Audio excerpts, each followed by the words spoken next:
We are back on Get Up on a morning after a day unlike any we've ever seen before. The Milwaukee Bucks, set to play Game 5 of their first-round series against the Magic, yesterday decided they would not play in protest of the shooting of Jacob Blake. Magic players were warming up, but the Bucks never took the floor. That began talks between the Players Union and the league and eventually prompted all of yesterday's action to be postponed. Here is Michael Wilbons providing his perspective yesterday on PTI. It's so difficult, and the point of view can be different from person to person, but the first goal is stop killing people. And Tony, I told you all spring, I am not singing Kumbaya. I don't believe that the country has made a turn. I don't, because people are still getting shot. When people are not shot anymore, then I'll say, okay, let's hold hands and sing Kumbaya. But I told you all spring, I'm cynical about this. This is why. Kenosha, Wisconsin is why. An emotional Michael Wilbons. Mark Spears is back with us live from inside the bubble, and Richard Jefferson joins us this morning. And RJ, we've not had a chance to talk to you this morning. What are your thoughts on, as you hear what Michael said and you see all the things that happened in the NBA and then well beyond yesterday, what are you thinking this morning? Well, first, I think Doc Rivers' words, like you guys said, were just felt, not only in this country, but all around the world. People are watching the NBA and seeing what they're doing. And then I think Michael Wilbons is an older African-American, gentleman that has seen far more than I have, that has experienced far more than I have, and is probably way more fed up because of his own experiences. So that's what I expect from our leaders, and Michael Wilbons and Doc Rivers, our leaders. And it's difficult. One thing that I want to make sure is that these guys are not, they are in this bubble. They are here to try and help this country. That was something that they were sold on. They were sold on, like, hey, this can make things better. This can calm things down. And so when they get into the bubble, and I think the NBA has done a great job. We've sat here for weeks, if not months, applauding the NBA and how they've been an ally and proactive in all the stuff that they are doing. But ultimately, I don't want to say it's not enough, but, I think the players just really, really felt a certain way, and you can see it. You could feel it, that energy, because they can't be at the protest. They can't go out and support causes. They can't sit with their local congressman or their local senator. They're not able to do that because they're supposed to be here.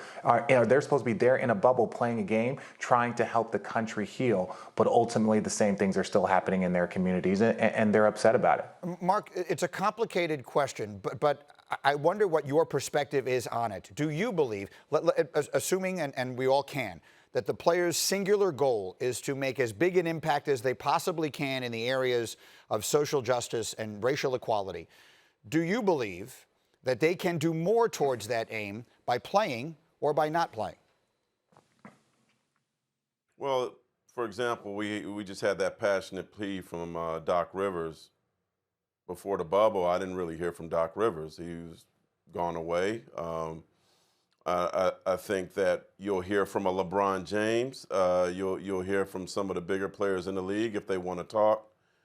But a guy like George Hill, a guy like Fred VanVleet, other players in the bubble, they're getting an opportunity to speak and be heard and hear. And we get to learn how eloquent they are and more of their story here than I think they would on the outside. If George Hill would have put an Instagram post saying, "I'm tired of these crooked-ass cops," would we have paid attention? Probably not, right? But me hearing him say that, then him going on the Zoom call and speaking out, spoke volumes. To me, that's when I saw, okay, things might be turning a little bit. But I think the NBA needs to pick it up a little bit too. Like I've noticed over the past couple of days, all of a sudden the ball boys aren't wearing the Black Lives Matter shirts anymore, and the ball girls. No, Adam Silver isn't in here. Adam Silver needs to be in here. And this is said with all due respect because I think he's an amazing commissioner, but they need to see him. And it would have been great if he would have been here yesterday to be at the meeting, to talk to the guys, for the stars to bounce things off of. I think there were expectations of a town hall meeting at the beginning of this with some of the elite players of the league that never happened. So I think that maybe the NBA has relaxed a little bit and they got to pick it up, with the players too, and the owners need to.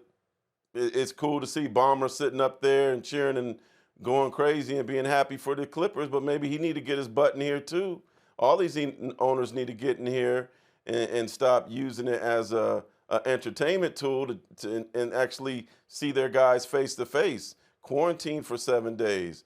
Bomber, look at Kawhi in the eyes, look at Paul George in the eyes, and really see how they're doing. Like, this isn't easy. And so when you get that pain that comes back that makes you feel the same way you felt when George Floyd took place and your family's on the outside and you can't hug them that time, I think it boils up, it boils up, it boils up. You see the vigilante and boom, these guys pop.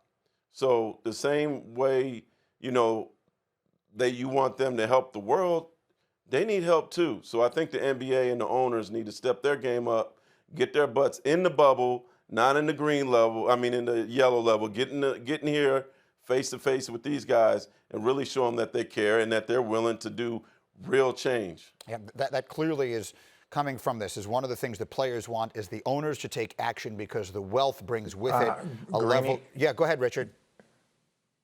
No, the one thing I want to say, and Mark makes some great points. I want to go back to the beginning of when the first, should we play or should we not? It was all about a plan. And a plan still becomes the most important thing. Mm-hmm. And I'm going to say something, and it's sad. Whether they play or not, there's still going to be incidences that happen. This is not going to, whether they play or not, is not going to erase the things that have been going on in this country and will continue to go on in the country. Ultimately, the NBA players, their goal is to make things better and hopefully to make things better. That is the idea. But as long as they have a plan in place, I'm fully supportive of whatever they do.